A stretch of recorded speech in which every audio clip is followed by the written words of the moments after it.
میں ان لوگوں کو اوپر چھوڑ کر گیٹ کھولنے آتی ہوں، آپ نکل جائے تب تک۔ مہروسہ بولتی ہوئی عادی اور رکیم کو لے کر نکل گئی تھی۔ غالب بھی فوراً باہر گیٹ کی طرف چل دیا۔ مہروسہ ان دونوں کو لیے تیزی سے سیڑھیاں چڑھتی اوپری فلور پر لے آئی۔ اس پوشن کی طرف گرینی یا روحا نہیں آتی تھی۔ انہیں گھٹنوں کے درد کی وجہ سے سیڑھیاں چڑھنا مشکل ہوتا تھا، اسی لیے وہ بس ادھر دوسری سائڈ ہی رہتی تھی۔ صرف عارفہ اس سائڈ آتی تھی، وہ بھی کسی نہ کسی سے، یا تب جب اسے اوپر جانا ہوتا تھا۔ اوپر والے فلور پر پہنچ کر مہروسہ نے اشارے سے رکیم کو صنم اور عائشہ کا روم بتایا تھا۔ یہ سامنے والا روم صنم اور عائشہ کا ہے اور یہ صفین اور میرا۔ آپ جائے مسٹر رکیم، صنم اکیلی ہے اندر، صفین اس دوسرے والے روم میں ہے، اور میں ذرا نیچے گرینی اور عارفہ کو آپ کے جانے کا بتا کر گیٹ کھول دوں مسٹر غالب کے لیے۔ عادی آپ یہیں رکے، ویسے تو عارفہ آئے گی نہیں یہاں، لیکن آ جائے تو آپ یہاں اس روم میں چھپ جائے، یہ روم خالی ہے۔ مہروسہ دائیں طرف بنے روم کی طرف اشارہ کر کے بولی، جبکہ رکیم اس کے بولتے ہی تیزی سے صنم کے روم کی طرف بڑھ گیا۔ عادی اکیلا کھڑا رہ گیا تھا، جس کو وہیں چھوڑ کر مہروسہ جلدی سے نیچے کی طرف بڑھ رہی تھی کہ عادی نے اس کا ہاتھ پکڑ کر جھٹکے سے اپنی طرف کھینچا اور ڈھلک کر اس کے کندھوں پر آئے بالوں کو سنوار کر پیچھے کرتے بولا تھا، آپ بہت خوبصورت ہیں اینجل، مگر یوں بے پردہ اپنی خوبصورتی کو کسی کے سامنے ظاہر نہیں کرتے، نظر لگ جاتی ہے۔ یہی آپ کو حلیمہ آنٹی سمجھا رہی تھی، اس لیے آئندہ خیال رکھیے گا۔ عادی نے اس کے چہرے کو فوکس کرتے کہا، جو اس کی بات کی گہرائی کو نہیں سمجھی تھی اور حیرت اسے دیکھ رہی تھی۔ مجھے کس کی نظر لگے گی عادی، سب گھر والے ہی تو ہے، اور میں نیچے جاتی ہوں ورنہ مسٹر غالب کھڑے سوکھتے رہیں گے باہر۔ مہروسہ عادی کی گرفت سے باہر نکلتے ہوئے نیچے بھاگ گئی۔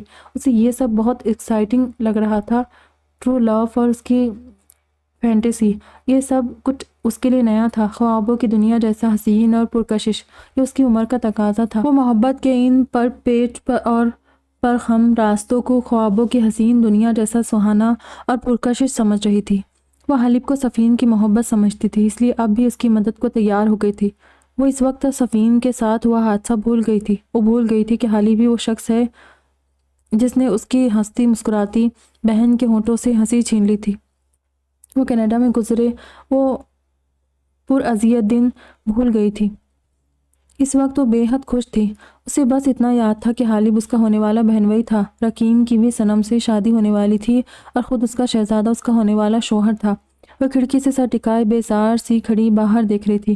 اس نے عائشہ کو بہت روکا تھا، مگر وہ پاپا پر شام سے برہم تھی، اور کچھ دیر پہلے جب مہروسہ نے ڈیڈ اور پاپا کو فہیم کے ایکسیڈنٹ کا بتایا تھا تو پاپا اور ڈیڈ کے ساتھ حالہ اور عثمان بھی ہاسپٹل جانے کو تیار ہو گئے تھے، جس پر عائشہ کچھ اور بھی برہم ہو گئی۔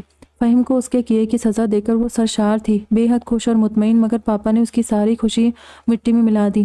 اس نے پاپا، حالہ اور عثمان کو روکا بھی تھا۔ وہ نہیں چاہتی تھی کہ ابھی فہیم اس کے بارے میں سب کو بتائے کہ اس پر حملہ اسی نے کروایا ہے، کم سے کم تب تک جب تک وہ غالب شاہ کو بھی اس کے کیے کی سزا نہیں دے دیتی۔ مگر مما، پاپا اور عثمان کسی نے بھی اس کی بات پر دھیان نہیں دیا، اور ایک بار پھر خود کی بات نظر انداز ہونے پر عائشہ بری طرح بھڑک گئی اور گھر سے ہی چلی گئی۔ حالانکہ صنم اور اس نے کتنا روکا تھا اسے، اور مہروسہ تو اسے روکنے نیچے بھی گئی تھی، مگر اس نے کسی کی بات نہیں سنی اور گھر سے چلی گئی۔ صفین نے اس کی گاڑی کی آواز سنی تھی اور وہ عائشہ کی ہٹ دھرمی پر گہرا سانس لیتی تعصب سے نفی میں سر ہلاتی رہ گئی۔ مہروسہ جو عائشہ کو روکنے نیچے گئی تھی، وہ بھی ابھی تک اوپر نہیں آئی تھی۔ یہی سوچتی وہ گہری سانس لیتی کھڑکی سے ہٹ کر دروازے کی طرف بڑھ گئی تھی۔ وہ بور ہو رہی تھی، اسی لیے صنم اور مہروسہ کو بلانے باہر جانے لگی تھی۔ تبھی اس کے روم کا گیٹ تیزی سے واہ ہوا اور اپنے سامنے کھڑے شخص کو دیکھ کر صفین اپنی جگہ ساکت رہ گئی۔ جو دروازہ لاک کرتا دھیرے دھیرے چلتا ہوا اس کے پاس آ رہا تھا۔ صفین اسے گیٹ لاک کرتے دیکھ کر آندھی طوفان کی طرح اس کی طرف بڑھی تھی اور اسے ایک طرف دھکیل کر گیٹ کھولنے لگی، اس سے پہلے کہ وہ دروازہ کھول کر باہر نکلتی۔ غالب نے اسے ایک ہاتھ سے پکڑ کر اپنی طرف کھینچا تھا اور اپنے سینے سے لگا لیا تھا۔ آئی ایم سوری، اسے شدت سے خود میں بھینچے وہ بولا، جبکہ صفین اس کی باہوں کے حصار میں بری طرح کسمسائی تھی۔ چھوڑے مجھے غالب شاہ، چھوڑے۔ صفین نے زور سے دھکا دے کر اس کے باہوں کا حصار توڑ دیا۔ کیا سمجھتے آپ خود کو غالب شاہ؟ ہاں، کیا سمجھتے خود کو؟ آپ کے صرف ایک سوری سے میں سب کچھ بھول کر آپ کو معاف کر دوں گی؟ بہت بڑی بھول ہے آپ کی۔ آپ نے میرا بھروسہ توڑا ہے، میرا خود پر سے یقین ختم کر دیا ہے۔ میں آپ کو معاف ہرگز نہیں کروں گی، سمجھے آپ؟ خود سے زیادہ چاہا تھا میں نے آپ کو، مگر آپ نے مجبور کر دیا مجھے اپنے ساتھ خود سے بھی نفرت کرنے پر۔ جتنی محبت میں آپ سے کرتی تھی، اس سے کہیں زیادہ نفرت کرتی ہوں میں آپ سے۔ گھن آتی ہے مجھے آپ سے، اور اس سے زیادہ خود سے۔ میرا بس چلے تو اپنے اس وجود کو ہی فنا کر ڈالوں، تاکہ بس۔ حالب کی دھاڑتی آواز پر صفین اچانک چپ ہوئی تھی۔ تبھی حالب نے تیزی سے آگے بڑھ کر اس کے بالوں کو پیچھے سے مٹھی میں جکڑ لیا۔ ایک لفظ اور نہیں صفین حالب شاہ، مجھے جو دل چاہے کہے، مگر خود کو کچھ بھی کہنا تو دوبارہ کچھ کہنے کے قابل نہیں چھوڑوں گا میں۔ خود کو فنا کرے گی، مارے گی خود کو، کس کی اجازت سے؟ کس کی اجازت سے بولے؟ وہ خود کو نقصان پہنچانا تو دور کی بات، ایسا سوچا بھی نہ تو حشر نشر کر دوں گا میں آپ کا، آپ پر، آپ کی سوچوں پر، آپ کی اس پوری ذات پر۔ آپ سے زیادہ میرا حق ہے، سر سے پیر تک میری ہے آپ، سمجھی؟ اگر ستم توڑنے کی حد کر سکتا ہوں تو محبت بھی شدید تر کرتا ہوں آپ سے۔ آپ کو نفرت ہو گئی ہے نا مجھ سے، نفرت کرنے لگی ہے نا مجھ سے، مار ڈالے مجھے، اپنے ہاتھوں سے جان لے لے میری، میں آپ کو اپنا خون بھی معاف کرتا ہوں، مگر خود کو آپ کچھ نہیں کہیں گی۔ ایک ہاتھ سے اس کے بال ہاتھ میں دبوچے، وہ دوسرے ہاتھ سے اس کی کمر کو جکڑ کر خود سے لگائے، شدید طیش بولا۔ نظر صفین کے چہرے پر ٹکی ہوئی تھی، جس کی آنکھیں اس کے جارحانہ انداز پر تیزی سے نم ہوئیں۔ حالب نے ایک جھٹکے سے اسے چھوڑتے ہوئے گہری سانسیں لے کر خود کو کمپوز کیا اور روتی صفین کے پاس آیا اور اس کا چہرہ دونوں ہاتھوں میں تھاما تھا، ساتھ ہی جھک کر اس کی پیشانی چوم لی، شاید اپنی رویے کا ازالہ کرنا چاہا تھا۔ بہت برا لگتا ہوں نا میں، اسی لیے کہتا ہوں گولی مار دے مجھے اور چھٹکارا پالے ہمیشہ کے لیے، کیونکہ میں شاید بدل نہیں سکتا، ایسا ہی رہوں گا اور آپ کو زندگی بھر تنگ کرتا رہوں گا۔ حالب شرارت سے کہتا صفین کے چہرے پر جھکا، جس پر اس نے ایک شکوہ کنہ نظر اس کے خوبصورت چہرے پر ڈالی اور اپنا رخ موڑ لیا۔ تبھی حالب دلکشی سے ہنستا ہوا پیچھے ہوا اور اسے نرمی سے کندھوں سے تھام کر شیشے کے سامنے لا کھڑا کیا تھا۔ صفین میری جان، آپ کے یہاں گھر آئے مہمان سے ایسا سلوک کیا جاتا ہے؟ پانی تک نہیں پوچھا آپ نے؟ چلے کوئی بات نہیں، آپ نے نہیں پوچھا تو نہ صحیح، پانی وانی تو میں نے خود پی لوں گا، پہلے میں وہ کام کروں جس کے لیے یہاں آیا ہوں۔ ایسے ہی کھڑی رہے، میں آپ کے لیے کچھ لایا ہوں۔ حالب نے کہتے ہوئے ایک بے حد خوبصورت بلیک ڈائمنڈ پینڈنٹ اس کے گلے میں پہنایا، جو سفید گولڈ کی باریک سے چین میں تھا۔ پینڈنٹ اس کے گلے میں پہناتے اس نے جھک کر اس کی گردن کو چوما اور ساتھ ہی کان میں سرگوشی کی تھی، شادی مبارک ہو۔ تبھی روم کا دروازہ زور سے بجتے ہوئے دروازے کی آواز سن کر صفین جلدی سے دروازے کی طرف بڑھی تھی، مگر کچھ سوچ کر رکتے ہوئے اس نے مڑ کر حالب کو دیکھا تھا، جو اپنے دونوں ہاتھ سینے پر لپیٹے ریلیکس سا کھڑا تھا۔ آپ یہاں کیسے آئے ہیں؟ میرا مطلب نیچے سے آئے ہیں، سب کے سامنے، کینیڈا کی طرح یہاں بھی چھپ کر آئے ہیں؟ صفین حالب کو گھورتے ہوئے بولی، جس پر وہ محظوظ سا مسکرا کر بولا، میں یہاں بھی ویسے ہی آیا ہوں جیسے کینیڈا میں آپ سے ملنے آیا تھا۔ وہ کیا ہے نا، میں پہلے سیدھے راستے سے ہی آیا تھا، مگر پھر سب کے سامنے آپ سے ملنے کا کوئی طریقہ نہیں سوچا تو میں حلیمہ آنٹی سے مل کر سیدھا باہر گیا اور چپ چاپ پچھلی طرف والے گیٹ سے اندر آ کر آپ سے ملنے آیا ہوں۔ آپ جائے گیٹ کھولے، شاید کوئی جلد باز ہے باہر، صبر ہی نہیں اسے۔ حالب نے اسے مزے سے بتاتے ہوئے دوبارہ واپس گیٹ کی طرف موڑ دیا، مگر صفین اس کے پچھلے گیٹ سے آنے کی سن کر پریشان ہو گئی۔ آپ بنا کسی کو بتائے میرے روم میں چلے آئے اور اب کہتے ہیں گیٹ کھولوں؟ بالکل نہیں کھولوں گی۔ باہر اگر مما پاپا ڈیڈ ہوئے تو میں انہیں کیا جواب دوں گی؟ آپ جلدی سے باتھ روم میں جائیں، باہر جو بھی ہے پہلے میں اسے بھیج دوں، پھر آپ بھی تشریف لے جا سکتے ہیں۔ صفین حالب کا ہاتھ پکڑ کر باتھ روم کے دروازے کے آگے لے آئی، جو مزے سے جان بوجھ کر اس کے ساتھ کھنچتا چلا آیا۔ پھر اس نے باتھ روم کا دروازہ کھول کر حالب کو اندر دھکیلا اور باتھ روم کا گیٹ بند کر کے اپنے روم کے دروازے کی طرف بڑھ گئی، جو اب تک نہ جانے کتنی بار بجایا جا چکا تھا۔ اس نے جھٹکے سے دروازہ کھولا، جہاں باہر ایکسائٹڈ چہرہ لیے عارفہ کھڑی تھی۔ صفین بی بی، آپ بھی سونے لیٹ گئی تھی کیا؟ صنم بی بی اور ماہی بی بی تو ابھی سے سونے چلی گئی، آج وہ دونوں ساتھ سوئے گی، کیونکہ صنم بی بی عائشہ بی بی سے ناراض ہے نا، تو آج آپ عائشہ بی بی کو یہاں سلائیں گی، یہ مجھ سے ماہی بی بی نے کہا ہے۔ عارفہ مزے سے بولتی اندر چلی آئی، جبکہ صفین جان گئی تھی کہ وہ اس وقت تفصیل سے بات کرنے کے موڈ میں ہے۔ عارفہ جب بھی بور ہوتی تھی یوں ہی ان بہنوں کے پاس چلی آتی تھی اور گھنٹوں باتیں بناتی رہتی۔ اب وہ سب بھی عارفہ کے ساتھ خوب مزیدار ٹائم گزارتی تھی، مگر اس وقت بات الگ تھی۔ حالب اندر باتھ روم میں تھا، جس پر صفین عارفہ کے ساتھ باتیں ملانے کا رسک نہیں لے سکتی تھی۔ کیا وہ صفین بی بی دروازے پر کھڑی کیا سوچ رہی ہے؟ یہاں آئے نا، آپ کو کچھ بتانا ہے، عارفہ ایکسائٹڈ سے بولی۔ اف عارفہ، ایک تو میں تمہارے اس لفظ بی بی سے بہت تنگ ہوں، یہ کیا تم اور گرینی ہم چاروں کو بی بی بلاتی رہتی ہو؟ تم بہن ہو ہماری، کوئی ملازمہ نہیں ہو؟ صفین جھلا کر بولی، بس کیا کروں، بچپن سے عادت ہے مجھے اور اماں کو۔ عارفہ نے ہنستے ہوئے کہا، وہ بچپن سے گھر کے ملازموں کو دیکھتے ہوئے صفین، صنم، عائشہ اور محروسہ کو بی بی کہتی تھی، حالانکہ حالہ سمیت زہیب، مراد اور وہ چاروں بھی حلیمہ بیگم اور عارفہ کو بی بی کہنے پر کتنا ٹوکتے تھے، مگر حلیمہ بیگم جانتی تھی کہ لاکھ رشتہ دار صحیح، مگر زہیب، مراد اور ان کے بیچ ایک بہت بڑا طبقاتی فرق موجود تھا۔ زہیب صاحب ان کے ماموں زاد کزن تھے۔ زہیب کے والد زاہد مراد حلیمہ بی بی کی ماں کے رشتے کے بھائی تھے۔ گو حلیمہ بی کی ماں اور نانی معاشی طور پر کافی مضبوط تھے اور جب تک وہ زندہ رہے ان لوگوں اور زاہد صاحب وغیرہ کے بیچ یہ طبقاتی فرق کبھی آڑے نہیں آیا۔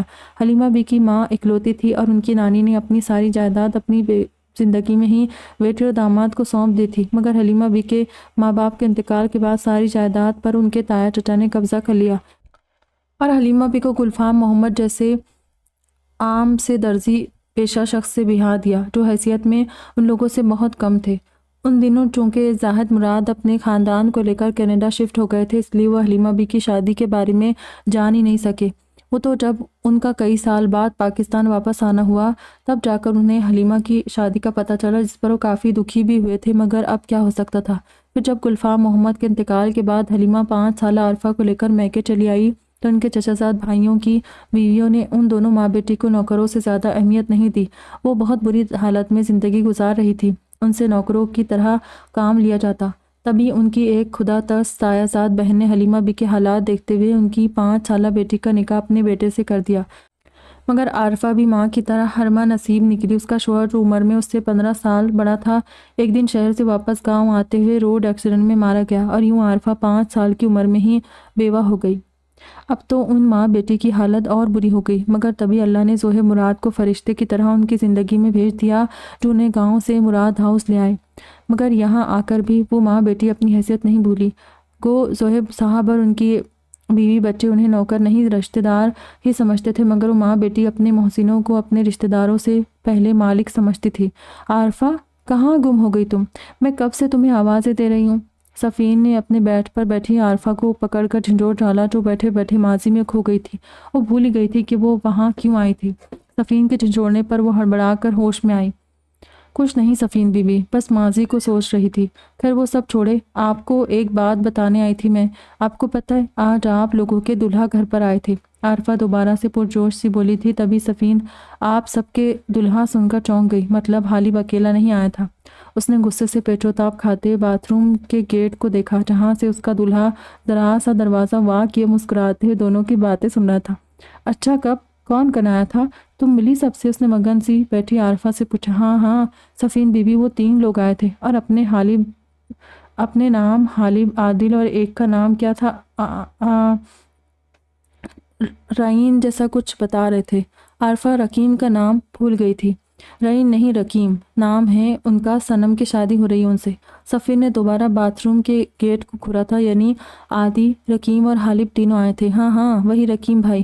کیا بتاؤ سفین بی بی، بے حد خوبصورت ہے تینوں۔ میں تو ایک لمحے کو ان لوگوں کو دیکھ کر جیسے پلکیں ٹھپکانا ہی بھول گئی۔ لمبے قد، سرخ و سفید رنگ، اور بات تو ایسے کرتے جیسے منہ سے پھول جھڑ رہے ہو۔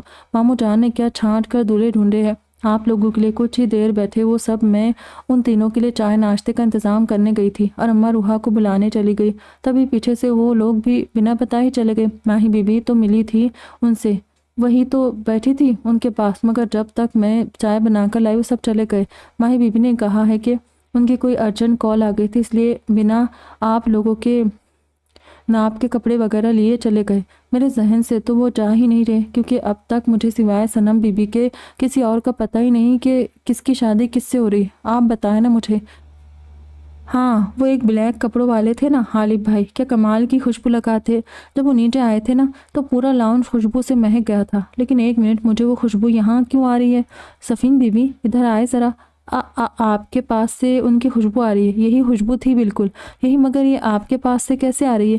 پرجوش سی بولتی عارفہ نے اپنے سامنے بیٹھی سفین کو کندھوں سے پکڑ کر اس کے گردن کے پاس ناک لے جا کر سونگا، جبکہ اندر موجود حالیب نے بمشکل اپنے ابلتے قہقہے کو روکا تھا۔ سفین کی پتلی ہوتی حالت کا سوچ کر اسے بڑی زور سے ہنسی آ رہی تھی۔ دماغ خراب ہو گیا تمہارا عارفہ؟ میرے پاس ان کی خوشبو کیوں آئے گی؟ یہ کہو کہ تمہارے دماغ پر اب تک وہ خوشبو سوار ہے، اور خبردار جو ان سب سے امپریس ہونے کی کوشش کی تو عائشہ کو دیکھا ہے نا تم نے، اس کے سامنے یہ ذکر بھی مت کرنا ورنہ سر کھول دے گی تمہارا۔ سفین نے کھنکھوار نظروں سے دوبارہ باتھ روم کے گیٹ کو دیکھا تھا۔ آپ بار بار باتھ روم کو کیوں دیکھ رہی ہے؟ مجھے ایک بات تو بتا دے، رقیم بھائی کے سوا یہ عادل بھائی اور حالیب بھائی کی کس سے ہو رہی ہے؟ اور عائشہ بی بی کے دلہا کیسے ہیں؟ ان کا تو شاید کوئی ایکسیڈنٹ ہوا ہے نا؟ عارفہ نے صفین کو مشکل میں ڈال دیا، مگر اسے بتائے بنا کوئی چارہ بھی نہیں تھا۔ بنا سب کچھ جانے وہ اس کی جان نہیں چھوڑتی۔ عارفہ، عائشہ کی شادی جن سے ہو رہی ہے نا، ان کا نام فہیم ہے، وہ بھی اچھے ہیں۔ اگر عائشہ شادی کے لیے مان گئی تو شادی پر دیکھ لینا انہیں۔ اور مسٹر عادل کی شادی محروسہ سے ہو رہی ہے، اور وہ جو خوشبودار انسان ہے نا، وہ میرے متھے لگ گئے ہیں۔ آپ خوش یا اور بھی کچھ جاننا ہے؟ صفین نے عارفہ کو بتا کر پھر سے باتھ روم کی طرف دیکھا، مگر اس بار اپنی خوشی میں عارفہ نے اس بات پر دھیان ہی نہیں دیا۔ وہ تو سب کا سن کر خوشی سے اچھل پڑی۔ ہائے سچی! آپ کی شادی غالب بھائی سے ہو رہی ہے؟ اور ماہی بی بی کی؟ وہ جو براؤن والے عادل بھائی ہیں ان سے؟ سچ میں آپ سب بہت اچھے لگیں گے ایک ساتھ۔ میں ابھی اماں کو بتاتی ہوں جا کر۔ عائشہ صفین کے دونوں گال کھینچتی خوشی سے کلانچے بھرتی باہر بھاگ گئی، جس پر صفین نے گہرا سانس لیا اور جا کر جلدی سے دروازہ لاک کیا۔ شکر تھا کہ عارفہ خود ہی چلی گئی تھی، اور جا کر باتھ روم کا گیٹ کھولا۔ اندر سے حالب ہنستا ہوا مسکراتا باہر آیا۔ صفین میری جان، اب تو لوگ بھی یہ بات مان چکے ہیں، تو اب آپ بھی مان جائے نا کہ ہم دونوں ایک دوسرے کے لیے پرفیکٹ میچ ہے۔ وہ صفین کا ہاتھ پکڑ کر اسے اپنے ساتھ لگاتے بولا تھا، جو اسے پیچھے دھکیلتے غصے سے بولی، آپ ایک نمبر کے جھوٹے انسان ہیں۔ آپ نے کہا تھا کہ اکیلے آئے ہیں، آپ کے ساتھ مسٹر حکیم اور مسٹر عادل بھی آئے ہیں نا؟ جلدی سے سب واپس چلے جائیں، ماما پاپا آتے ہوں گے، ان کے آنے سے پہلے آپ سب پلیز چلے جائیں۔ صفین کو بہت گھبراہٹ ہو رہی تھی، اگر ماما پاپا یا ڈیڈ میں سے کوئی اچانک آ جاتا تو کیا ہوتا، مگر وہ ڈھیٹ شخص اس کی سنتا تب نہ۔ چلا جاؤں گا میری جان، مگر پہلے اپنا ادھورا کام تو مکمل کر لوں۔ بے خود سا بولتا وہ دوبارہ سے صفین کو خود سے لگائے اس کے گلے پر جھک گیا۔ صفین نے گھبرا کر اپنی آنکھیں بند کر لی، تبھی اس نے مسکرا کر صفین کا ہاتھ پکڑتے ہوئے ایک ہاتھ سے رنگ پہنائی تھی، پینڈنٹ سے میچ کرتی ہوئی بلیک ڈائمنڈ کی رنگ، جو اس کے سفید گلابی مائل بھرے بھرے ہاتھوں پر بے حد جچ رہی تھی۔ حالب نے بے ساختہ اس کا ہاتھ پکڑ کر چوما۔ صفین، مجھے ایئر رنگز پہنانے نہیں آتے، وہ آپ پہن لیں گی یا یہ زحمت بھی مجھے کرنی پڑے گی؟ حالب نے جھک کر صفین کے کان کی لو کو چومتے ہوئے سرگوشی کی تھی، جو اب بھی سختی سے آنکھیں بند کیے کھڑی تھی۔ حالب کی آواز پر اس نے چونک کر آنکھیں کھول کر اسے دیکھا۔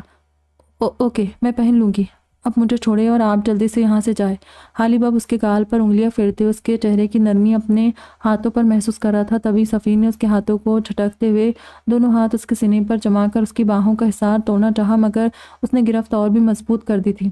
آپ سے میں نے کتنی بار کہا ہے مائی ڈیئر وائفی کہ میرے ہاتھ جھٹکنے کی غلطی نہ کیا کرے، مگر لگتا ہے آپ کو سمجھ میں نہیں آتا۔ کوئی بات نہیں، ایسا ہے تو ایسا ہی صحیح، اب مجھے بھی ضد ہے، میں یہاں سے کہیں نہیں جاؤں گا، وہ بھی تب تک جب تک آپ خود مجھے گلے لگا کر اپنی اس حرکت کے لیے سوری نہیں بول دیتی۔ حالب صفین کو چھوڑ کر اس کے بیڈ پر آرام سے دراز ہو گیا، جبکہ وہ شاکڈ کھڑی آنکھیں پھاڑے اس کو دیکھ رہی تھی، جو جوتوں سمیت آرام سے اس کے بستر پر دراز تھا۔ میں ایسا کچھ نہیں کروں گی، سنا آپ نے؟ اب شرافت سے تشریف لے جائے، ورنہ میں باہر چلی جاؤں گی، پھر محروسہ یہاں آئے یا عائشہ، اس سے آپ خود نپٹیں گے۔ صفین بولتی گیٹ کی طرف بڑھ گئی، مگر حالب کو اپنی جگہ سے ٹس سے مس نہ ہوتے دیکھ کر اس کی ڈٹائی پر کھول کر رہ گئی۔ تبھی دروازہ دوبارہ نوک ہوا اور صفین زور سے اچھل پڑی۔ حالب، پھر کوئی آ گیا ہے، پلیز آپ جائیں یہاں سے، میں نہیں چاہتی کوئی سین کریٹ ہو، پلیز۔ صفین اس کے پاس آ کر بولی۔ جواباً حالب نے اس کا ہاتھ کھینچ کر اسے اپنے اوپر گرایا تھا۔ میری شرط اب بھی وہی ہے سویٹ ہارٹ، آپ مجھے حق کرے اور سوری بول دیں، میں اسی وقت چلا جاؤں گا، ورنہ اسی طرح ساری رات یہیں گزار دوں گا۔ حالب اس کے چہرے پر آئی بالوں کے لٹوں کو پیچھے کرتا بولا۔ اتنی دیر میں دروازے کا گیٹ دوبارہ نوک کیا گیا اور صفین کی جان حلق میں اٹک گئی۔ اس نے جلدی سے خود کو اس کی قید سے آزاد کیا اور اس کی ہول سے گیٹ کے باہر دیکھا۔ باہر حالہ کپڑوں کی جھلک دیکھ کر اس کا گلا بری طرح سوکھا۔ حالب، ماما آ گئی، پلیز آپ جائیں یہاں سے، پلیز، صفین ملتجی لہجے میں بولی۔ اس بار حالب بھی اس کی رونی صورت دیکھ کر گہری سانس بھرتا اٹھ کھڑا ہوا۔ اوکے مائی ہنی بن، میں جا رہا ہوں، مگر آپ کی معافی ادھار ہے۔ وہ صفین کی پیشانی چومتے ہوئے کھڑکی کی طرف بڑھا تھا، مگر کچھ یاد آنے پر دوبارہ سے رک گیا اور اپنی پاکٹ سے اس کے ایئر رنگز نکال کر صفین کے ہاتھ پر رکھ دیے تھے۔ پہن لیجیے گا اور آج کے بعد انہیں اپنے آپ سے الگ مت کیجیے گا، میں نے بہت دل سے یہ آپ کے لیے خریدا ہے، کہتے ہوئے کھڑکی کی طرف بڑھ گیا اور وہاں جھانک کر دیکھا تھا کھڑکی کی سائیڈ میں ایک چوڑا سا ماربل کا گول پلر بنا ہوا تھا۔ حالب کھڑکی سے باہر الٹا لٹکا تھا اور دونوں ہاتھوں سے پلر کو تھام کر پیر دیوار پر جمائے تھے اور تھوڑی نیچے تک دیوار کے سہارے ہاتھوں اور پیروں کے بل کھسکتے وہ ذرا سا نیچے پہنچا تھا۔ پھر دیوار ختم ہوتے ہی اس نے چکنے پلر کو مضبوطی سے پکڑا تھا اور پھسلتا ہوا تیزی سے نیچے پہنچ گیا۔ صفین کھڑکی سے لٹکے اسے بلی کی طرح اترتے دیکھ کر پرسکون ہوتی اپنے روم کے گیٹ تک گئی تھی اور جلدی سے دروازہ کھولا تھا۔ سامنے ہی حالہ چہرے پر پریشان سے تاثرات لیے کھڑی تھی۔ صفین بیٹا، اتنی جلدی سو گئی تھی آج؟ کب سے دروازہ بجا رہی تھی؟ ایک تو ویسے ہی ہم سب بہت پریشان ہیں، عائشہ نے بہت مایوس کیا مجھے، دیکھو ابھی رات کے اس پہ نہ جانے کہاں غائب ہے۔ حالہ بولتی ہوئی اس کے روم میں چلی آئی تھی۔ تبھی ان کی نظر صفین کے گلے میں پڑے پینڈنٹ پر پڑی تھی۔ یہ کس کا ہے صفین؟ حالہ نے اس کے پینڈنٹ کو ہاتھ سے چھوتے ہوئے غور سے دیکھا تھا، جس پر وہ فوراً سٹپٹائی۔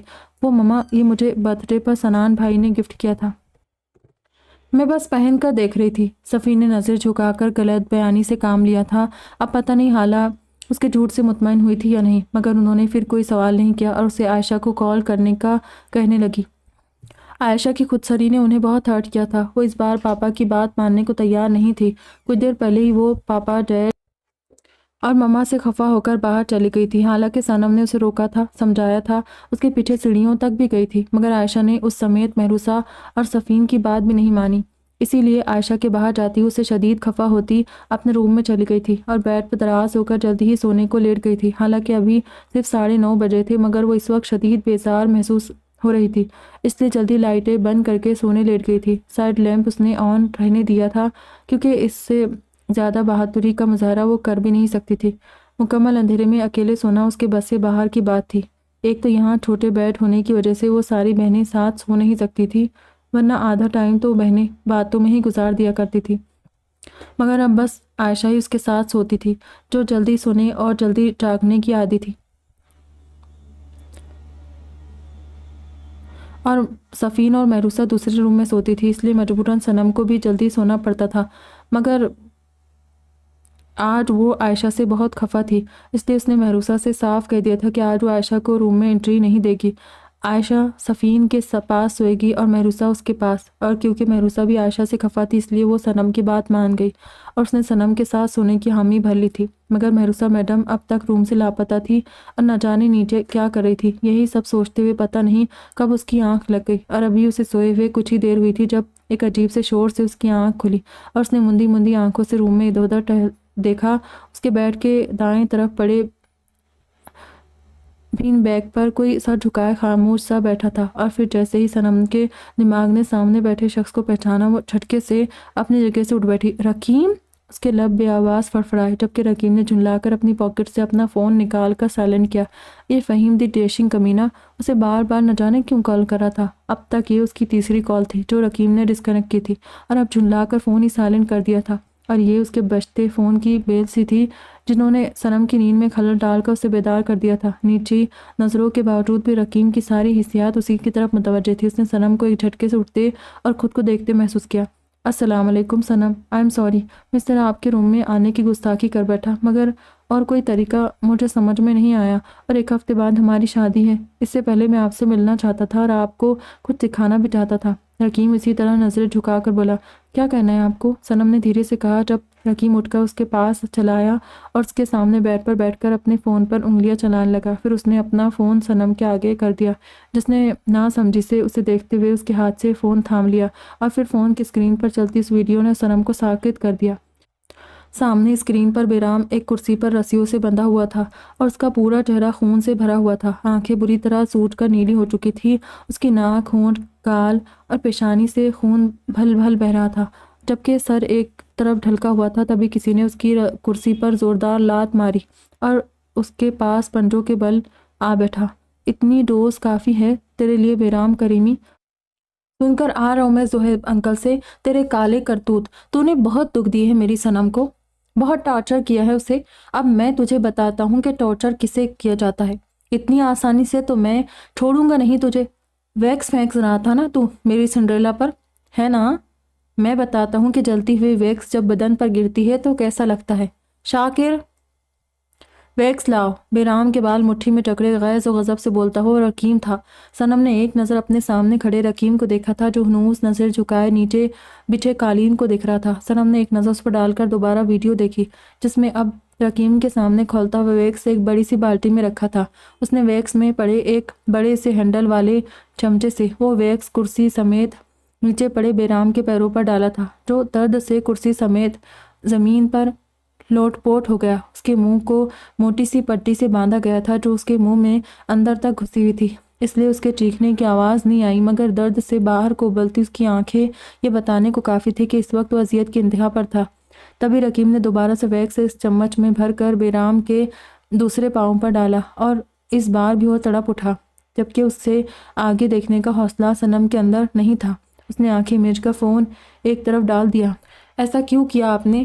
صنم نے ٹھہری ہوئی لرزتی آواز میں پوچھا، جس پر رکیم نے اپنی نظریں اٹھا کر اسے دیکھا۔ صنم، آپ مانے نہ مانے، قبول کرے نہ کرے، مگر میرا خدا جانتا ہے کہ میرے دل میں آپ کے لیے جو جذبات ہے وہ کتنے سچے اور کھرے ہیں۔ جب صہیب انکل نے ہمیں بیرام کے بارے میں بتایا تب سے میرے دل میں آگ لگی ہوئی تھی۔ اس نے آپ کو اتنی تکلیف دی، اتنا درد دیا، یہ مجھ سے برداشت نہیں ہوا۔ جب سے انکل نے مجھے سب کچھ بتایا تھا تب سے میں انگاروں پر لوٹ رہا تھا۔ جتنا اس بیرام نے آپ کو تڑپایا ہے، جتنی اذیت آپ کو دی ہے، میں بھی اسے اتنی ہی اذیت دینا چاہتا تھا، اور اب بھی دوں گا۔ ایک ایک لمحے کا بدلہ لوں گا اس سے۔ اس نے جو کیا، اس نے مرد ذات سے آپ کا بھروسہ اٹھا دیا، مگر میں آپ سے ایک بات کہنا چاہتا ہوں صنم، کہ ہر مرد بیرام کریمی نہیں ہوتا۔ بیرام نے جو کچھ آپ کے ساتھ کیا اس کی سزا تو میں اسے دوں گا، اور اچھی طرح دوں گا، مگر کیا آپ بتائے گی کہ اس کے کیے کی سزا آپ مجھے کیوں کب تک دیتی رہیں گی؟ صنم نے نظریں جھکا کر بولتے اس شخص کو دیکھا تھا جس کے دل میں اس کے لیے محبت سے بھی اوپر ایک چیز تھی، اور وہ تھی عزت، اور اسی چیز نے صنم کے دل کو ایک اندیکھی ڈور سے باندھ کر اپنی طرف کھینچ لیا تھا۔ رکیم، مجھے ڈر لگتا ہے، ایک بار پھر مجھے کسی کی محبت پر بھروسہ کرتے، کسی پر اعتبار کرتے ہوئے بے حد ڈر لگتا ہے۔ میرے دل سے یہ خوف نہیں جاتا۔ میں ان لمحوں کے حصار سے آج تک نہیں نکل پائی ہوں جو میں نے اس سنسان روم کے اندر اس کا ٹارچر سہتے گزارے تھے۔ یہاں اس ہاتھ پر اس نے مجھے کتنے سارے کٹ لگائے تھے۔ وہ میرا چہرہ بگاڑنا چاہتا تھا۔ اس دن دیکھا تھا نا آپ نے، اس نے مجھے کتنا مارا تھا، اور یہ سب اس نے محبت کے نام پر کیا ہے۔ پھر کیسے میں اس پر اذیت محبت پر بھروسہ کر لوں؟ رکیم، بتائیں مجھے کیسے؟ صنم دونوں ہاتھوں میں چہرہ چھپائے رو پڑی۔ جب رکیم تڑپ کر اس کے پاس بیٹھا تھا اس نے صنم کے چہرے سے دونوں ہاتھ ہٹائے۔ صنم، آپ کو محبت پر بھروسہ نہیں ہے؟ نہ کرے، مگر کیا مجھ پر بھی بھروسہ نہیں ہے؟ بولے، کیا آپ کو رکیم شاپ پر بھروسہ نہیں ہے؟ رکیم نے بے تابی سے پوچھا تھا۔ صنم نے اس کی طرف دیکھا تھا جو اب بھی اس کے سامنے نظریں جھکائے ہوئے بیٹھا تھا۔ تبھی صنم نے اپنے سامنے بیٹھے رکیم کے ہاتھ پر اپنا ہاتھ رکھ دیا۔ رکیم نے فوراً چونک کر نظریں اٹھائی اور صنم کی مسکراتی آنکھوں میں دیکھتے ہوئے وہ جیسے کھل اٹھا تھا۔ اس نے اپنے ہاتھ پر رکھے صنم کے ہاتھ کو مضبوطی سے تھام کر فرط مسرت سے چوم لیا تھا۔ Thanks Sanam, thank you so much, مجھے اعتبار سونپنے کے لیے۔ اس مان کی، اس اعزاز کی میں اپنی جان سے بڑھ کر حفاظت کروں گا۔ رکیم نے صنم کے ہاتھ پر اپنا دوسرا ہاتھ رکھتے ہوئے اسے اپنے ساتھ کا مان بخشا تھا۔ سارے ڈر، سب خوف اپنے دل سے نکال دے اور شادی کی تیاریاں کریں۔ میں بھی دل و جان سے دیدہ دل فرش راہ کیے اپنی زندگی میں آپ کی پربہار آمد کا منتظر ہوں۔ اینڈ یس، شادی مبارک ہو مائی beautiful Braid to be. Raqeem نے مسکراتے اپنی پیشانی صنم کی پیشانی سے ٹکرائی تھی، جو اپنے شرم سے سرخ پڑتے چہرے کو جھکائے مسکرا دی تھی۔ یہ منظر رکیم کی زندگی کا خوبصورت ترین منظر تھا۔ جو بنا پلکے جھپکائے ساکت سا بیٹھا صنم کے جھکے چہرے کو دیوانہ وار دیکھ رہا تھا۔ تبھی صنم کا فون اچانک بجنے لگا اور وہ دونوں چونک کر ان پرفضول لمحات کے سحر سے باہر آئے تھے۔ صنم نے چونک کر سائڈ ٹیبل کی طرف دیکھا جس پر اس کا فون رکھا ہوا تھا۔ اس نے اپنا ہاتھ رکیم کے ہاتھوں سے کھینچ کر نکالا تھا جو اس بے وقتی کال پر جی بھر کر بدمزہ ہوا۔ فون پر مہروسہ کی کال آ رہی تھی۔ مہروسہ کی کال آ رہی ہے، صنم نے دھیرے سے کہا۔ رکیم نے دل ہی دل میں آدی کو 101 گالیاں دی تھی۔ صنم نے جلدی سے فون اٹھاتے مہروسہ کی کال پک کی۔ ہیلو، ہاں مہرو بولو۔ مما آ گئی؟ اچھا، واٹ؟ اوکے، میں رکیم کو کہتی ہوں۔ پیچھے سے، اوہ اچھا ٹھیک ہے۔ صنم نے کال کاٹتے ہوئے رکیم کو دیکھا۔ آپ سب سے چھپ کر اوپر آئے ہیں؟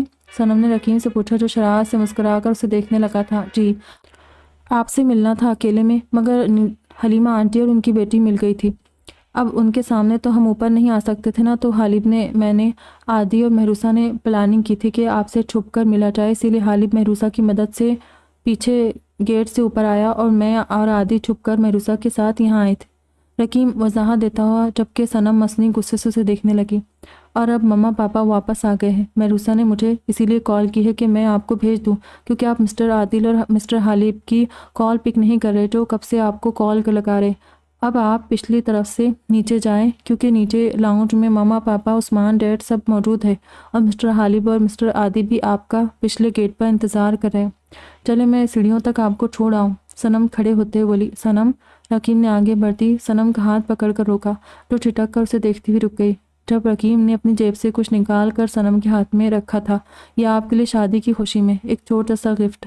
رکیم نے صنم کے ہاتھ میں ایک چوکور سا مخملی باکس دیا تھا۔ اسے میرے سامنے کھولے پلیز، رکیم نے صنم کے ہاتھوں کو دیکھتے ہوئے کہا۔ صنم نے مسکراتے ہوئے باکس کھولا جس میں گول سے مخملی سرکل کے اطراف لپٹا بے حد نفیس دیدہ زیب سا بریسلیٹ جگمگا رہا تھا۔ پورے بریسلیٹ پر روبی اور ڈائمنڈ سے نہایت دیدہ زیب پھولوں کا ڈیزائن بنایا گیا تھا۔ پھولوں کے اطراف ڈائمنڈ سے مزین خمدار پتیاں بنائی گئی تھی اور بریسلیٹ کے فرنٹ سائڈ پر بیچوں بیچ چھوٹے چھوٹے ڈائمنڈز اور روبی کے ساتھ رکیم اور صنم کا نام اوپر نیچے گولائی کے شیپ میں لکھا اتنا خوبصورت لگ رہا تھا کہ صنم بے ساختہ رکیم کی چوائس کو داد دیے بنا نہیں رہ سکی۔ یہ بہت خوبصورت رکیم، تھینک یو سو مچ، افرتے مسرت سے سامنے کھڑے رکیم کو دیکھتے ہوئے بولی جس نے لمحہ بھر کو نظر اٹھا کر صنم کو دیکھا اور مسکراتے ہوئے بریسلیٹ اس کے ہاتھ سے لے لی۔ یہ مجھے پہلی نظر میں آپ کے لیے پسند آیا تھا، بس اس پر یہ نام میں نے اسپیشل آرڈر پر لکھوایا ہے، رکیم نے صنم کو بتایا اور جو چمکتی ہوئی آنکھوں سے بریسلیٹ کو ہاتھ پر رکھ کر دیکھ رہی تھی۔ صنم میں آئے، رکیم نے گھٹنوں کے بل صنم کے سامنے بیٹھتے ہوئے اس کا ہاتھ تھامنے کو اپنا ہاتھ پھیلایا۔ صنم نے مسکراتے ہوئے اپنا ہاتھ اس کے ہاتھوں میں دے دیا جس کو دھیرے سے تھامتے رکیم نے بریسلیٹ پہنا دی تھی۔ Thanks for this honour pretty girl, Rakeem نے آہستگی سے اس کا ہاتھ چوم کر چھوڑ دیا اور مسکراتے ہوئے کھڑا ہو گیا۔ چلے اب، اس کی اس جسارت پر وہ بلش کرتے ہوئے بولی تھی۔ دل تو نہیں چاہ رہا مگر کیا کرے، مجبوری ہے، جانا تو پڑے گا، چلے چلتے ہیں پھر۔ وہ بالوں میں ہاتھ پھرتا ہوا ٹھنڈی آہ بھر کر بولا اور صنم کے ساتھ ہی روم کے گیٹ کی طرف بڑھ گیا جو اس کے آہیں بھرنے پر مسکراتی ہوئے اس کے ساتھ باہر نکل گئی تھی۔ محروسہ عادی کو اوپر چھوڑ کر واپس نیچے چلی گئی جہاں سامنے ہی عارفہ چائے اور دیگر لوازمات ٹرالی میں سیٹ کے لاؤنج میں چلی آ رہی تھی، جبکہ گرینی اور روحا حیران سے صوفے پر بیٹھی تھی۔ محروسہ کو باہر سے آتا دیکھ کر گرینی لپک کر اس کے پاس آئی تھی۔ ماہی بی بی، وہ تینوں بچے کہاں گئے؟ گرینی نے محروسہ سے پوچھا جو لاپرواہی سے شانے اچکاتے ہوئے روحا کے پاس ہی صوفے پر بیٹھ گئی۔ وہ لوگ چلے گئے گرینی، ان کی کوئی ارجنٹ کال آ گئی تھی، میں نے کافی روکا مگر رکے ہی نہیں، اسی لیے میں انہیں سی آف کرنے باہر گئی تھی۔ محروسہ کو اب جلد سے جلد کچن کے کیبنٹ سے پچھلے گیٹ کی چابی لینی تھی۔ ایسا کیسے چلا گیا محروسہ؟ ام کو بھی ملنا تھا نا تمہارا عروس سے۔ روحا کو ان تینوں کے جانے کا ملال ہوا تھا۔ اب نہیں رکے تو کیا کرتی روحا، آپ نے آنے میں ہی اتنی دیر کر دی کہ وہ لوگ چلے گئے، محروسہ نے روحا کے گلے میں باہیں ڈالتے ہوئے کہا جنہوں نے زور سے اس کے ہاتھوں پر چپت لگا دی۔ ہٹو پیچھے، اپنا پورا بوجھ لا دیا میرے گردن پر، اور ہم عثمان سے بات کر رہا تھا کال پر، اس لیے دیر ہو گیا، اب اپنے روم میں جا رہا ہے۔ چلو حلیمہ، تم ہمارا ساتھ چل کر بیٹھو جب تک عثمان حال اور زہیب نہیں آ جاتی۔ عارفہ، سب سامان رکھ کر تم بھی اپنا روم میں جاؤ ابھی۔ روحا حلیمہ کو لیے واپس اپنے روم میں چلی گئی تھی۔ عارفہ، اس میں چاکلیٹ کیک ہے کیا؟ محروسہ نے ٹرالی میں جھانکتے ہوئے پوچھا۔ نہیں ماہی بی بی، رکے میں فریج سے لا دیتی ہوں۔ عارفہ واپس جانے لگی تھی تبھی محروسہ نے اسے آواز دے کر روک لیا۔ رہنے دو عارفہ، میں لے لوں گی، تم بیٹھو یہاں۔ صنم بھی کیک کھانے کی کہہ رہی تھی، میں اس کے لیے بھی اوپر لے جاؤں گی، محروسہ نے بہانہ بنایا۔ ارے تو میں یہ سامان بھی رکھوں گی نا اندر، آپ بیٹھے، میں لے کر آتی ہوں، عارفہ کچن کی طرف مڑتے ہوئے بولی۔ تبھی محروسہ نے لپک کر اس کا ہاتھ پکڑا۔ رہنے دو، میں سب رکھ دوں گی، تم جب تک ایک کام کر دو یار، اسٹور روم سے 2-3 بڑھیا سے پلو نکال دو، یہاں کے پلو بیکار ہے، مجھے نیند ہی نہیں آتی ان پر، بس یہ دھیان رکھنا کہ تھوڑے سافٹ ہو۔ محروسہ نے نیا طریقہ نکالا تھا عارفہ کو بھگانے کا جو اس بات میں سر ہلاتی اسٹور روم میں چلی گئی تھی۔ محروسہ کو پتا تھا عارفہ کو واپس آنے میں ٹائم لگ جائے گا، اسی لیے وہ ٹرالی لیے تیزی سے کچن میں بھاگی تھی اور کیبنٹ سے چابیوں کا گچھا لے کر پچھلے والے لان میں پہنچ گئی تھی۔ کچن کا دوسرا گیٹ پچھلے لان میں کھلتا تھا، پھر مختلف چابیاں تالے میں لگاتے ہوئے بالآخر اپنی مطلوبہ چابی ڈھونڈ ہی چکی تھی اور گیٹ کو ان لاک کر کے جلدی سے کھولا تھا، جہاں باہر ہی حالب بے قراری سے ٹہلتا گیٹ کھلنے کا ویٹ ہی کر رہا تھا۔ اندر آ جائے، محروسہ نے حالب کو اندر بلا کر گیٹ کی کنڈی لگائی۔ وہ رہے سیڑھیاں جو اوپر والے پورشن تک جاتی ہے۔ Best of look mister حالب،